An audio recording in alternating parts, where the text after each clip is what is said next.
Baba wastahili, Baba wastahili, Baba wastahili sifa zote. Baba Baba Baba Baba wastahili, Baba Baba Baba wastahili, Baba Baba Baba wastahili sifa zote. Baba Baba Baba wastahili, Baba Baba Baba wastahili, Baba wastahili sifa zote. Mana urakwiye, haleluya, mana urakwiye, mana urakwiye amashi, mana mana mana urakwiye, mana mana mana urakwiye, mana yacu mana urakwiye amashi. Oh imana yacu mana urakwiye, mana mana mana urakwiye, mana yacu mana urakwiye amashi. Oh mana yacu mana urakwiye, mana mana mana urakwiye, mana yacu urakwiye, mana urakwiye amashimwe. Mana mana mana urakwiye, mana mana mana urakwiye, mana yacu mana urakwiye amashimwe. Amen. Haleluya.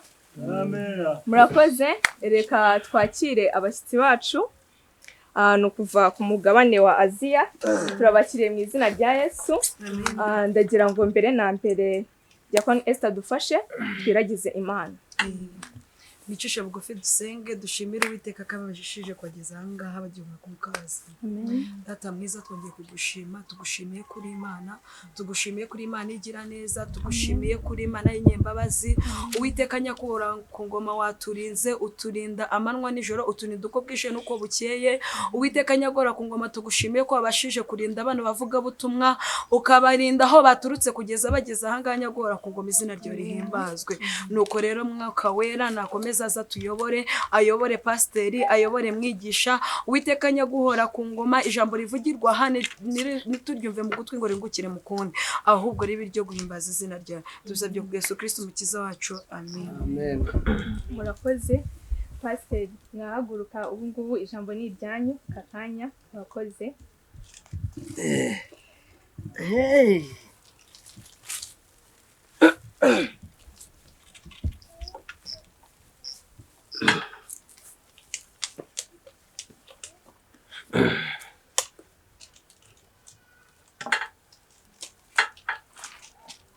Yeah, oui.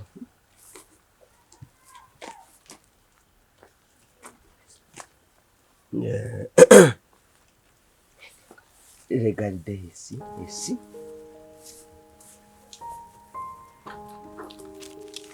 Turabaramukije inshuti z'umusaraba. Avant tout, on vous a salué au nom de Jésus-Christ. Imana ikomeze ibane namwe. Que Dieu soit avec vous.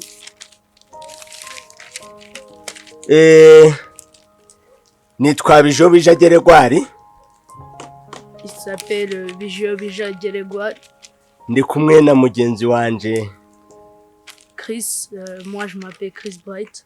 Twaturutse ku mugabane gwa Aziya. On est là d'à partir le continent de l'Asie. Twazengurutse ibihugu byinshi. On a contourné beaucoup de pays. Tuja Aziya y'Epfo. On est parti dans le sud d'Asie. Aziya ya ruguru. On est parti dans le nord Asie. Aziya yo hagati. Dans le centre Asie. N'Aziya yo iburasirazuba. Dans l'Asie de l'Est aussi. Aho hose twagiye. Là-bas, on est allé. baduhaye intasho. On nous a donné quelque chose. Mwakire intasho zabo bene data. C'était des salutations. Turi abavugabutumwa. On est là pour dire les mots de Jésus et le reste de Dieu. Ubutumwa bugera ku isi hose. C'est un message pour tout le monde. Abatumva ikinyarwanda Ceux qui ne comprennent pas le Kinyarwanda, mwaza kubyumva mu rurimi rw'igifaransa. vous allez comprendre dans la langue française. Indimi zose twagerageje kugira ngo tuje turazinyuramo kugira buri wese yisangemo. Toutes les langues on a essayé pour que vous tous vous arrivez à bien y comprendre et se retrouver. Ndi umugabo ndubatse. C'est un homme, il a une famille. Nasabaga umufasha wanje Il demandait à sa femme yaza akabasuhuza. de venir leur saluer. Yego. Et vous. Baje kuduha ubutumwa. Ils nous ont donné un message.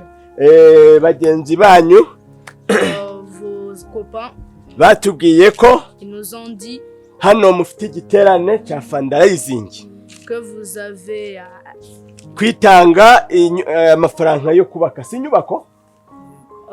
que vous avez l'argent pour construire une nouvelle maison ou Oui. un bâtiment. Oui. Natwe turavuga tuti nubwo urugendo rwari rugoye. Nous aussi, on a dit, même si le voyage était dur, turavuga tuti tuzaza twifatekanye namwe on a dit on va venir pour être avec vous, vous accompagner kuri ugu munsi. aujourd'hui.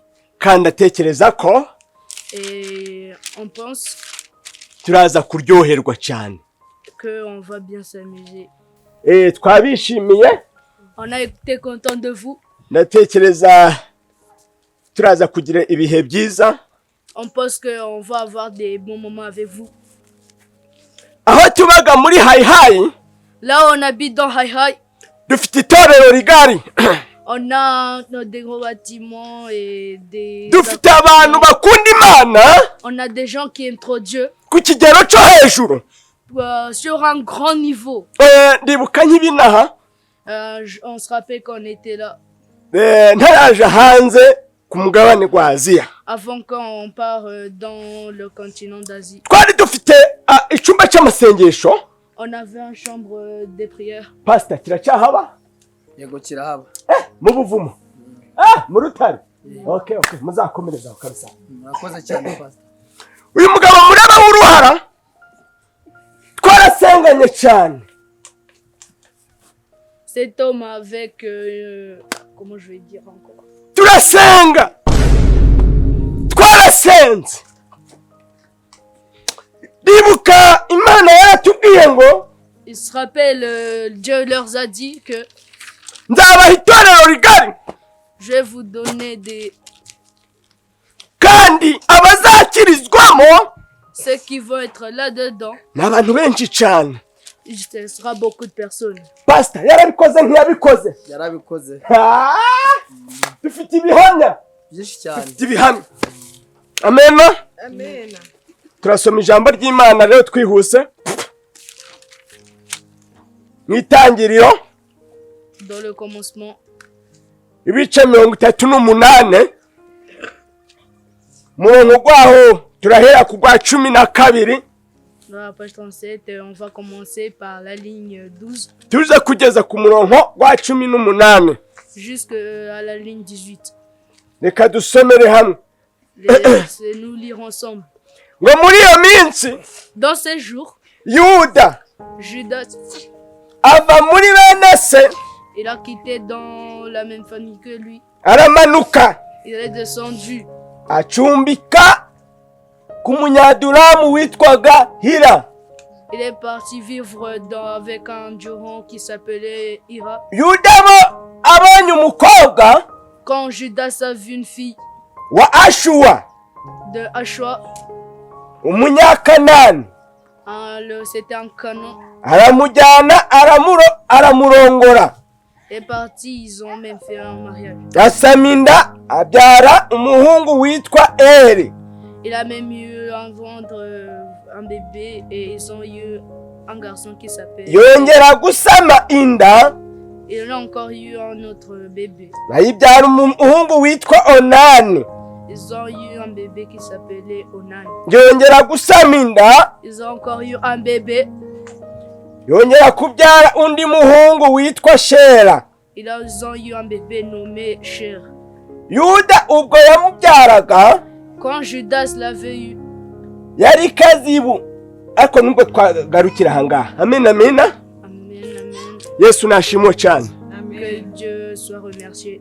Twabishimiye kabisa, On a été content de vous. twabakunze cyane. On vous a trop aimé. Ndagira ngo mbatangariza ko On voulait vous dire que ntawayikoreye uzikorera amaboko. personne qui a travaillé pour Dieu, Igihe cyanyu muba mwazanye ahangaha. votre temps que vous avez amené ici, Pastor, ubu muri aha hari abari mu tubari, hari abari kuryosha, ariko yemwe bako umurimo mukora mu nzu y'Imana muzawuhemberwa. Amen, amen. Imana ishimwe cyane Amen. kandi ikomeze ibishimire. Yesu nashimwe. que Dieu soit remercié. Dusomye ijambo ry'Imana, On a lu les mots de Dieu. iri jambo riratubwira ko Ces mots nous ont dit que cyari igihe umugabo witwaga Tera w'Ikarudayo.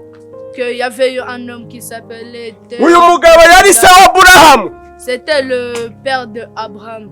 Amaze kubyara Aburahamu, Après d'avoir Abraham, Aburahamu aragenda arongora umugore witwa Sara. Abraham il a eu une femme appelée... Imana yaje kubahamagara Dieu les a appelés. iti Aburahamu ngwino njyana mu gihugu ngiye kukwereka. Abraham, viens ici et je vais t'amener dans un pays que je vais te montrer. Nibwo bagiye i Kanani. Ils sont partis à Canaan. Mwibuke ko Bibiliya itubwira ko babyaye umuhungu mu myaka 90, umwana witwa Isaka. Ils ont eu un enfant à 90 ans, un enfant appelé Isaac. Isaka amaze gukura, Après que Isaac soit né, Isaka abyara abana babiri, Isaac il a eu 2 enfants. aribo Esawu na Yakobo. C'était Esau et Jacob.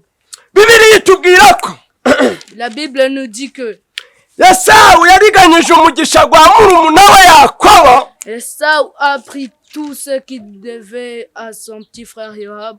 Arangiza ahungira kwa nyirarume Labani. Il est parti chez son oncle Rahab. Yesu nashimwe. Que Dieu soit Turi remercié. kugendana. On est ensemble. Amen amen. Amen, amen.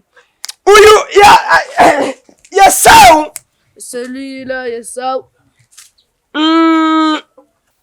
Isaka amaze gukura, après que Isaac soit grand, arongora umugore witwa Rebeka. il a une femme qui s'appelait... Babyarana abana babiri, Ils ont eu 2 enfants. aribo Esawu na Yakobo.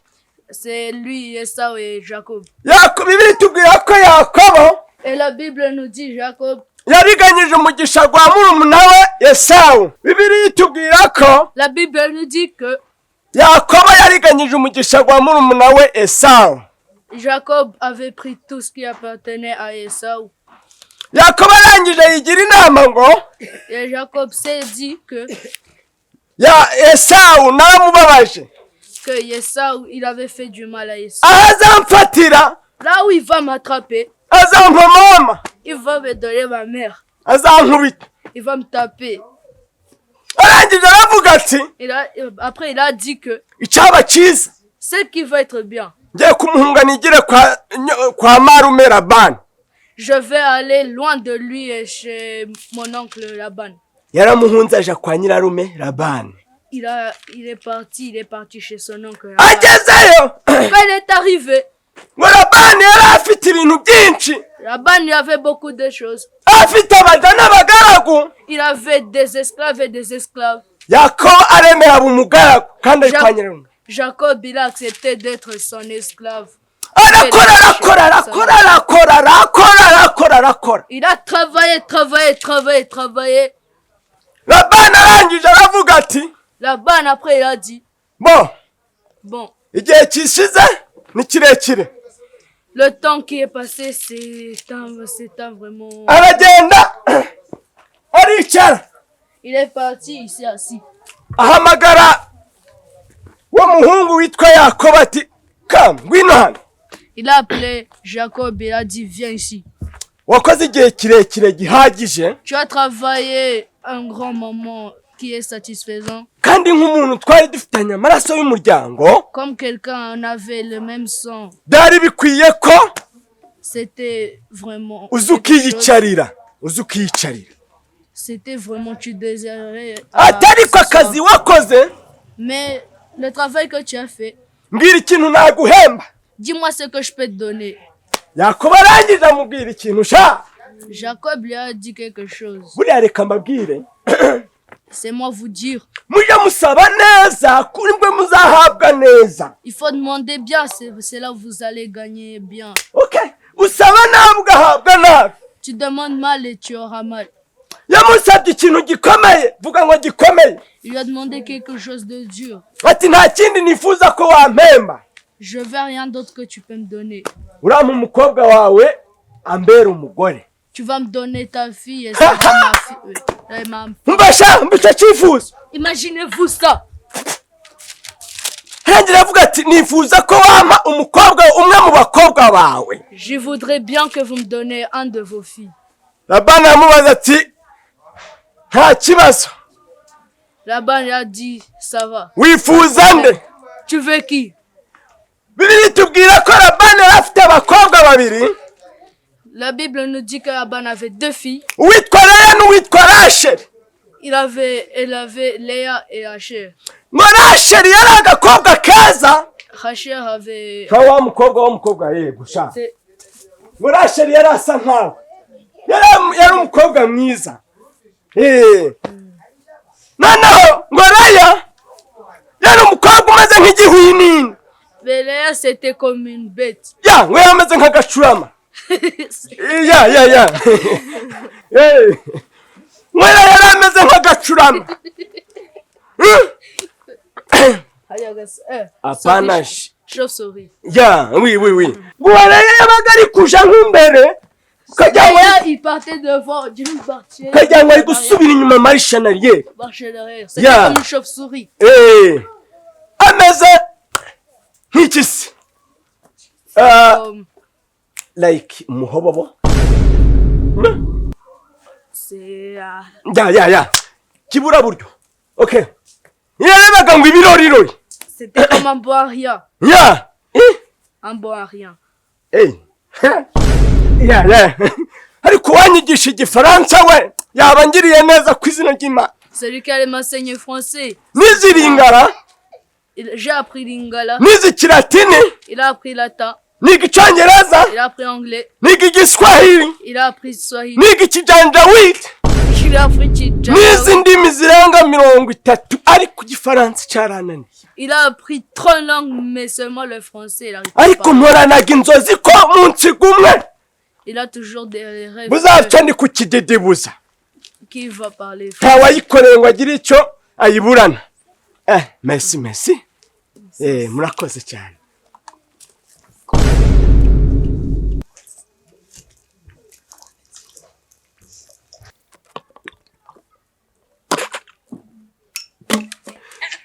Amen.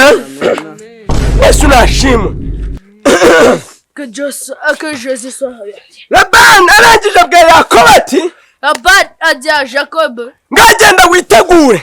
va te préparer. Nzamuga nk'uko umunsabye. Je vais te le donner comme tu me l'as demandé. Mwana aragenda. L'enfant est allé. Nimba yarubatse inzu hehe? S'il avait construit la maison où Umunsi Labani yamubwiye. le jour là où Laban avait dit de venir, Guba gurageze. c'est arrivé. Labani arangije aravuga ati rero. Laban a dit, maintenant, Ntibikwiye ko c'est pas vraiment que natanga umukobwa muto je peux donner ma petite fille hasigaye umukuru. et ça va rester une grande. Arangije afata umukuru witwa Rachel wa umeze nk'igihwinini. Léa qui était comme un bon à rien. Abari wajana amujana mu gicuku. Il a donné, il a pris, il a amené dans la nuit. C'était Reka mbabwize ukuri. Comment vous dire la vérité? Dufite abantu On a des gens bakiye ibintu bitari ibya qui ont pris ce qui n'était même pas. kubera uburiganya. Parce que c'est des gens qui veulent Kubera gukora amakosa. à cause de faire beaucoup de bêtises. sibyo C'est vrai. arangije ngo ari mu gicuku cya kare C'était vraiment la nuit. yumva baramukomangiye J'ai entendu. bati yewe twaje Et là, on est là. nawe rero mu gupupumuka mu nzu mu gicuku Et lui aussi est en train de sortir la nuit. ariko reka mbabwire mw'abantu bakristo bene data Et c'est moi vous dire vous. mwaretse tukaza dukora neza tukazakira imigisha z'Imana habona ku manywa Laissez-nous bien travailler, comme ça on aura tous le bonheur de Dieu. apana mu gicuku Et pas la nuit. amen Amen. nawe arasohoka arayora azi ko ajya kuyora rasheri yakunze Lui aussi il est sorti, il a pris. aba yacakiye cya rasheri nako careye icyo cyaki nakubwiye kimeze nk'igihwinini aba ari cacakira bibaye mu rukerera mu gitondo kare ngo umuseke we yuke yakoba yubura ijisho aje kureba twadutama twihoho nk'utw'uyu mukobwa twa rasheri aje kureba asanga ni cya gikobwa careya. Quand Jacob s'est réveillé le matin, il a ouvert les yeux, grands yeux vraiment, en pensant qu'il allait voir Rachel. arangije Après, il a vu vraiment une moche fille. arangije asubira kwa nyirarume Labani Après ça, il est retourné chez son oncle. guteza ingaru ati databuja ko ibyo nagusabye atari byo wampaye. Ce que je t'ai demandé, c'est pas ce que tu m'as donné. Labani ati niki wansabye ntaguhaye. Qu'est-ce que tu m'as demandé, je t'ai pas donné. Undi ati nagusabye rasheri none wampaye Leya. Why?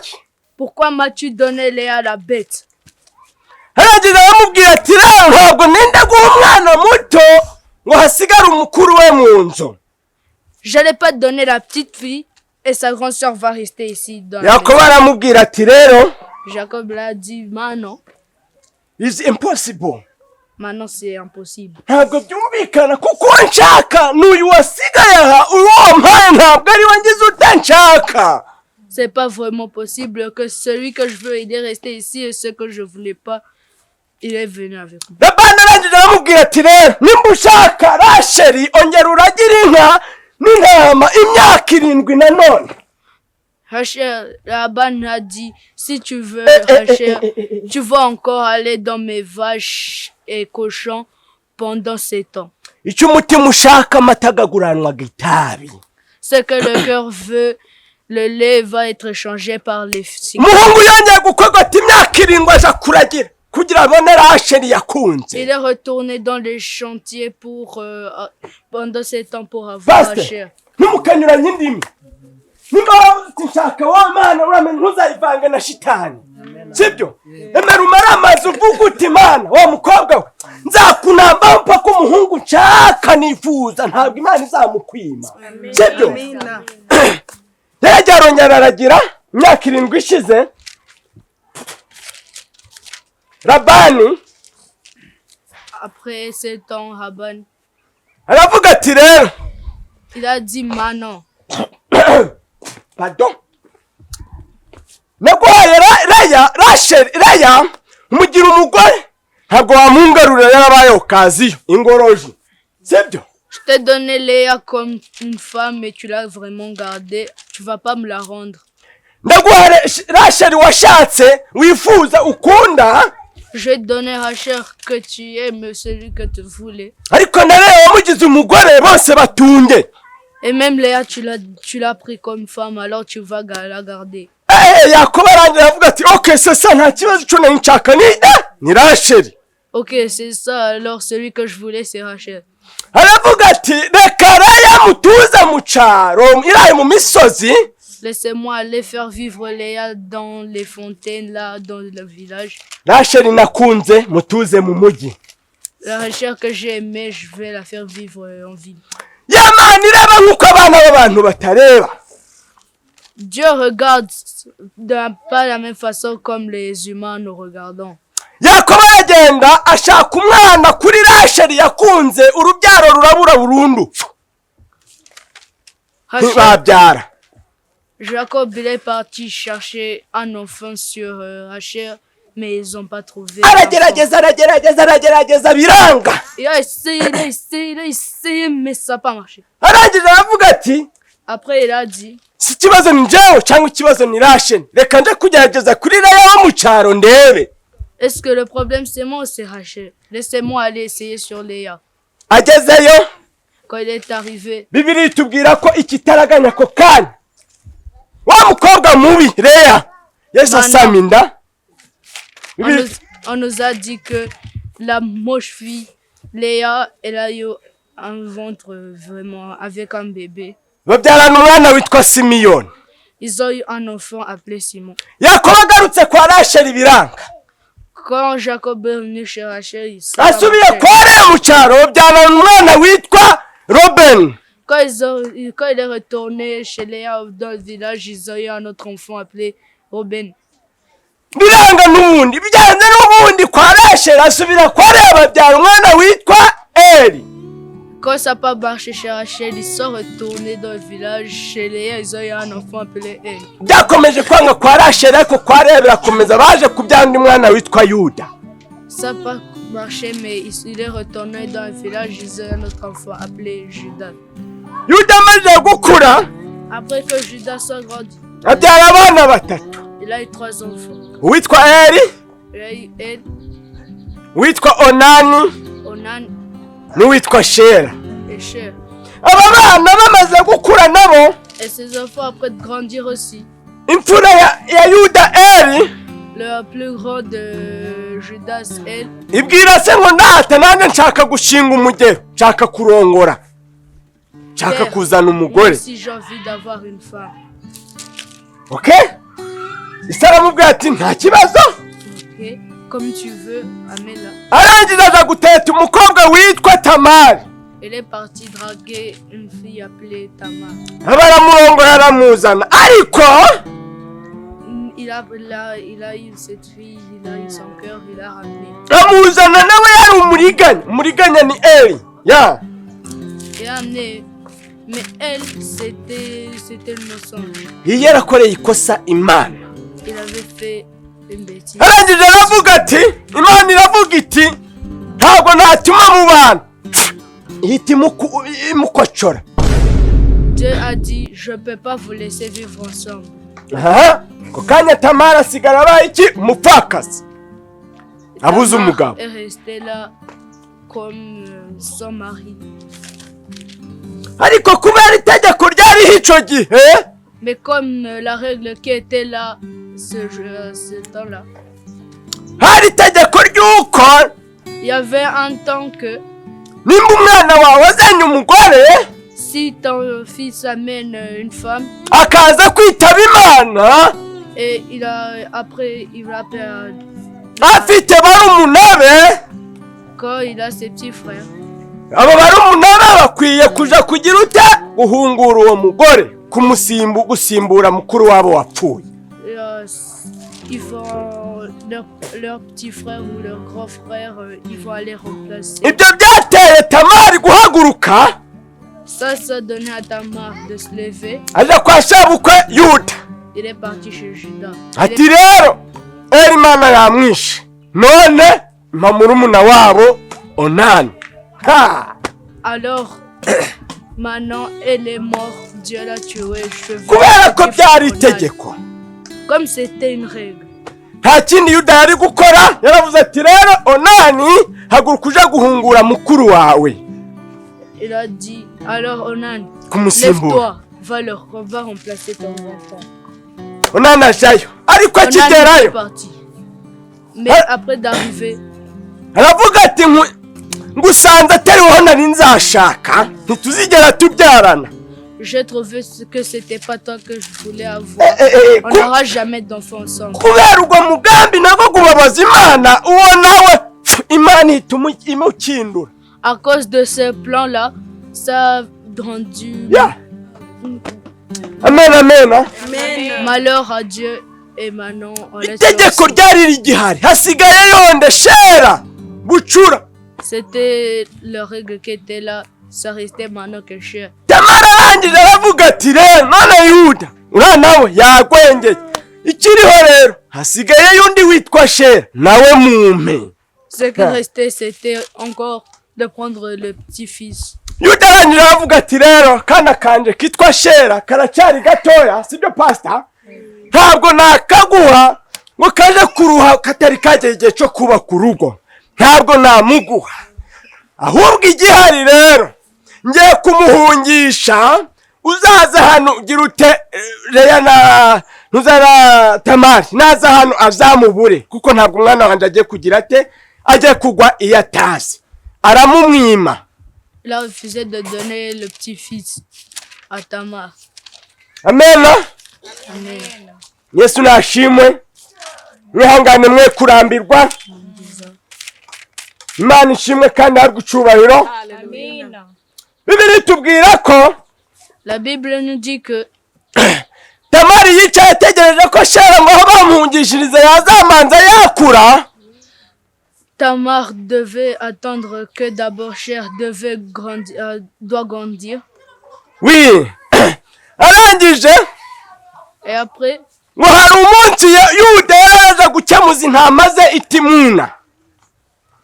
Nabizi rero hari inkuru zibaga ibwami nk'umuyaga. Ziragenda zigera mu bantu. Ba bantu zigezeho barirukanka baje kwongorera Tamari. Bati yewe wabimenye. So bukwe uyu munsi araje gukemuza intama ze i Timuna. None rero dore ibanga rihari. Ambara umwenda nk'uwamaraya, ubwo simini jipu nk'iby'iki gihe, cyangwa se sutiye n'ikariso yonyine. Murabazi bakoko. Mubazi. Ya. Baravuga ati ugende wiyambika nk'indaya, wicare ku nzira, uzwangarabe. None nahanyura uraza kumugwisha mu mutego, urabizi abami ntacyo batareba. Ndabizi araza kugwa mu gatego. Baratuzi pastor, barakuzi byakugwisha no kwihagararaho. Mubwira kurema akakantu rero kutaratengurwa. Amen. Amen. Yuda abagiye gukemuze kureba inka ze i Timuna nkuko byari bipanzwe.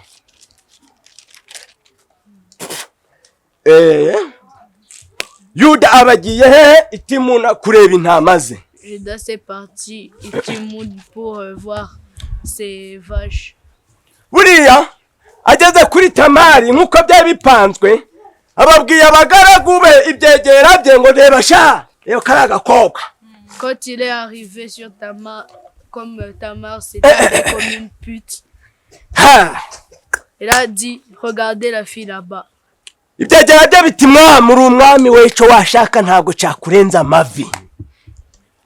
Ntacakunanira ico ushaka. Crois ce que tu veux, ce que tu dois avoir.